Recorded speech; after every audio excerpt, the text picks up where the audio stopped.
Hey guys, Wayback Rewind here. In 2008, JVC introduced their GZ-HD5U camcorder.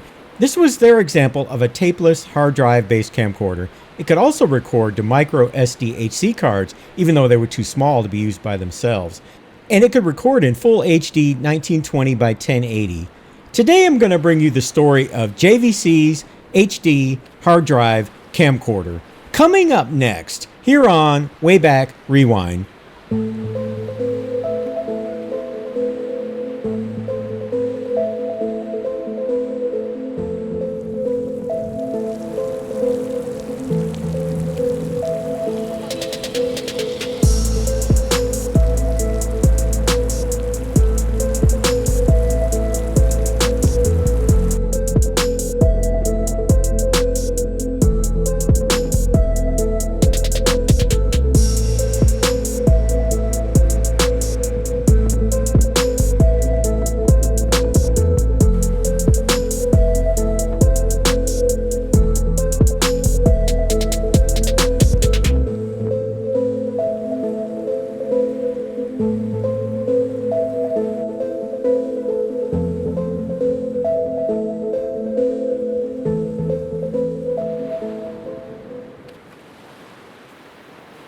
Now, my appreciation of hard drive camcorders, I bought the JVC version.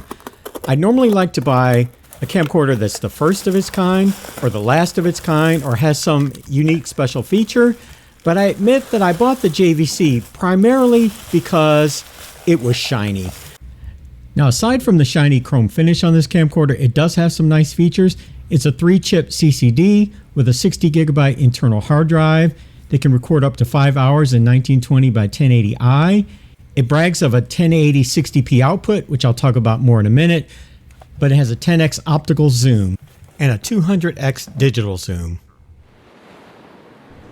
Some terms of additional features: it has optical image stabilization and an accessory shoe.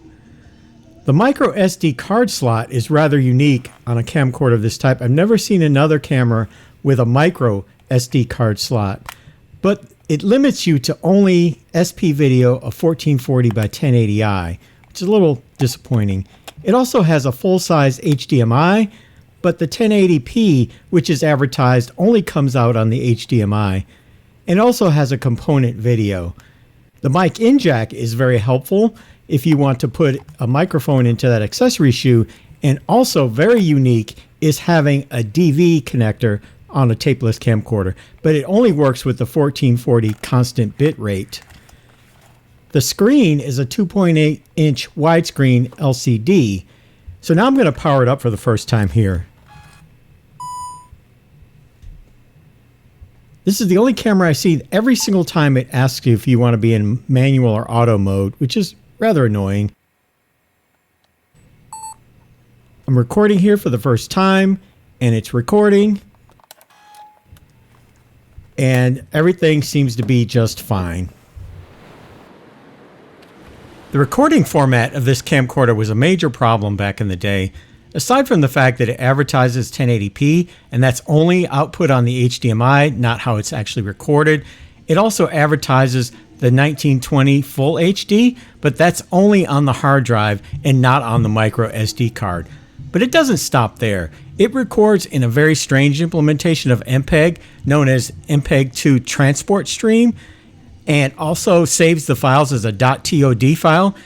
Back in the day, there was literally no way to get those files into a Macintosh. You had to convert them using some kind of a paid version of QuickTime. Today, that's not really an issue.